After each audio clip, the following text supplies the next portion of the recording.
கொடுத்த பணத்தை திருப்பி கொடுக்க வேண்டும் எடப்பாடி பழனிசாமி. லீமா ரோஸ்லின் மிரட்டல் பின்னணி என்ன? அதிமுகவை உடைப்பதற்கான அஜெண்டாவை கொடுத்திருக்கிறாரா திரு ஆதவ் அர்ஜுன் அவர்களுடைய மாமியாருக்கு? அதிமுகவில் தொண்டர்களிடையே மிகப்பெரிய வெடிப்பு எழுந்திருக்கிறது லீமா ரோஸ்லினுக்கு எதிராக. பார்க்கலாம் இந்த காணொளியில்.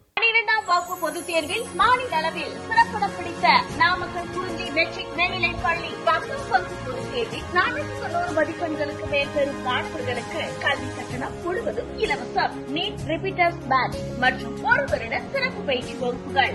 குறிஞ்சி கல்வி நிறுவனங்கள், காவேரிப்பட்டி, நாமக்கல். இன்னைக்கு தமிழ்நாட்டுடைய அரசியலில் மிக முக்கியமாக பார்க்கப்பட வேண்டிய ஒரு நிகழ்வு என்பது இந்த லாட்டரி குடும்பத்தில் இருக்கக்கூடிய 3 பேரை மக்கள் தனக்கான பிரதிநிதிகளாக தேர்வு செய்தார்கள். ஒன்று, பாண்டிச்சேரியில சார்லஸ் மார்டின் வெற்றி பெற்றிருக்கிறார். தமிழ்நாட்டில் அதிமுக சார்பாக நின்ற லீமா ரோஸ்லின் வெற்றி பெற்றிருக்கிறார். அதிமுகவுக்கும் அவருக்கும் கடந்த காலங்கள்ல என்ன தொடர்பு இருக்கு? இந்த அதிமுகவுடைய வளர்ச்சிக்கு லீமா ரோஸ்லின் செய்த பணி என்ன? மக்களுக்கும் லீமா ரோஸ்லினுக்கும் இருக்கக்கூடிய தொடர்பு என்ன? அதிமுகவுடைய தொண்டர்கள், குறிப்பா திரு எடப்பாடி பழனிசாமி தலைமையில் இருக்கக்கூடிய அதிமுக நிர்வாகிகள் இன்றைக்கு சாலையில இறங்கி போராட்டத்தை மேற்கொண்டு வருகிறார்கள். இதனால எப்படி ஆமை புகுந்த வீடு உருப்படாமல் போகும் அப்படின்னு ஒரு வழக்கான ஒரு சொல் இருக்கு இல்லையா தமிழ்ல, அந்த மாதிரி லீமா ரோஸ்லினுடைய புகைப்படத்தை ஆமையோடு ஒப்பிட்டு இன்றைக்கு சமூக வலைத்தளங்கள்ல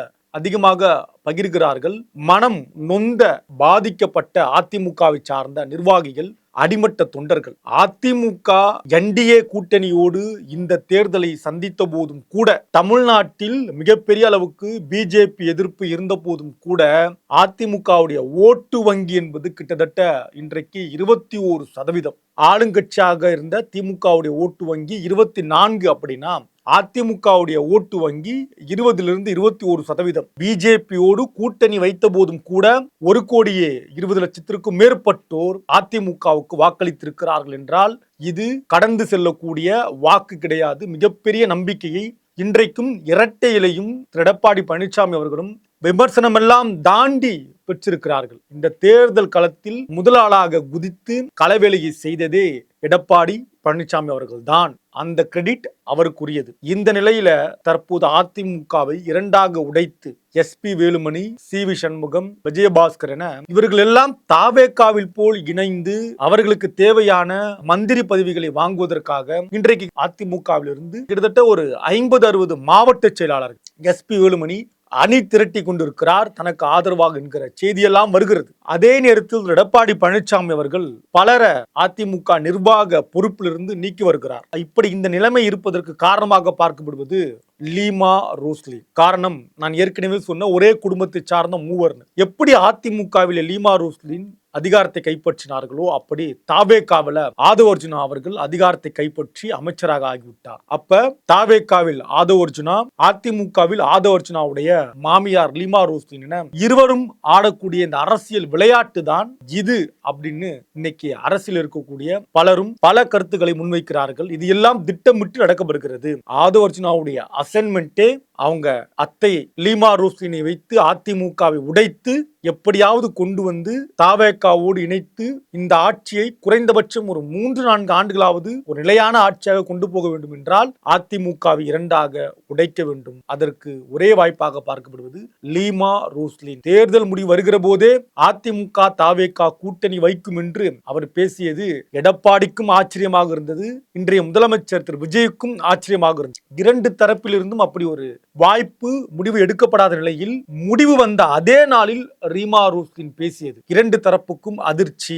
இப்ப என்ன முக்கியமான செய்தி அப்படின்னா, இந்த லீமா ரோஸ்லினை கொண்டு வந்து எடப்பாடியிடம் அறிமுகப்படுத்தியது எஸ்பி வேலுமணியும் அவரோடு இன்னைக்கு இருக்கக்கூடிய சி.வி. சண்முகம் தரப்பு தான்.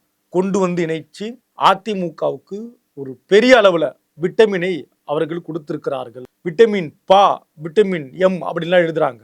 பணம், ஆங்கிலத்துல மணி, ஒரு பெரிய அளவிலான தொகையை கொடுத்தார்கள். அப்படி பணம் கொடுக்கும் பொழுது அது தனக்கான ஸ்வீட் பாக்ஸ் அப்படின்னு தெரியாம அது எடப்பாடி பழனிசாமி வாங்கி கட்சி நிதியில் சேர்த்ததாகவும் சிலதை அவருக்காக எடுத்துக்கொண்டதாகவும் தகவல் எல்லாம் பார்க்கப்படுது. இப்போ திரு SP வேலுமணி கிட்டத்தட்ட திரு லீமா ரோஸ்லின் அவருடைய ஒரு உரையாடலாக பார்க்கப்படுவது எல்லோர் மீதும் நடவடிக்கை எடுக்கிறார். ஆனால் லீமா ரோஸ்லின் மீது எந்த நடவடிக்கையும் எடப்பாடி பழனிசாமி அவர்கள் எடுக்கவில்லை. ஏன் அப்படின்னா, ஒருவேளை அப்படி நடவடிக்கை எடுத்தால் லீமா ரோஸ்லின் அவர்கள் நடவடிக்கை எடுங்க தாராளமா, அதே நேரத்துல இந்த கட்சியில் நான் இணையும் போது என்னிடம் நீங்கள் வாங்கிய பல கோடி ஸ்வீட் பாக்ஸை நீங்க திருப்பி கொடுக்கணும், அதுக்கு நீங்க தயாரா என்கிற கேள்வியை நான் அவரிடம் கேட்டால் அவர் முகத்தை எங்க கொண்டு போய் வச்சிருப்பாரு அப்படின்ற மாதிரி அவங்க பேசியதாக ஒரு தகவல். மேலும் இதை நான் ஊடகத்திற்கு முன்னால் தோன்றி சொல்வதற்கும் தயாராக இருக்கிறேன். பல கோடி விட்டமின ஸ்வீட் பாக்ஸை நான் எடப்பாடி கிட்ட கொடுத்தேன், அவர் வாங்கினார். இன்றைக்கு திருப்பி கேட்டால் அவர் கொடுக்க மறுக்கிறார் என்கிற உண்மையை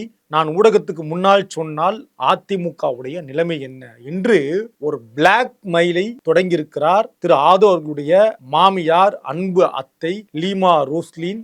லீமா ரோஸ்லினிடம் அதிமுக மிகவும் கடினமான முறையில் சிக்கி இருக்கிறது, தவித்துக் கொண்டிருக்கிறார் எடப்பாடி பழனிசாமி என்பதுதான் இன்றைக்கு நமக்கு கிடைத்திருக்கக்கூடிய அரசியல் தகவல். தொடர்ந்து பயணிக்கலாம். அரசியல் செய்திகளை பெற எங்களோடு இணைந்தீர்கள். இது கிங் டிவி. நான் தமிழ்மாறன். நன்றி, வணக்கம். பொதுத் தேர்வில் மாநில அளவில் சிறப்பிடம் பிடித்த நாமக்கல் குறிஞ்சி மெட்ரிக் மேல்நிலைப் பள்ளி 10 பொதுத் தேர்வில் 490 மதிப்பெண்களுக்கு மேல் பெறும் மாணவர்களுக்கு கல்வி கட்டணம் முழுவதும் இலவசம். நீட் ரிப்பீட்டர்ஸ் பேட்ச் மற்றும் 1 வருட சிறப்பு பயிற்சி வகுப்புகள். குறிஞ்சி கல்வி நிறுவனங்கள், காவேரிப்பட்டி, நாமக்கல்.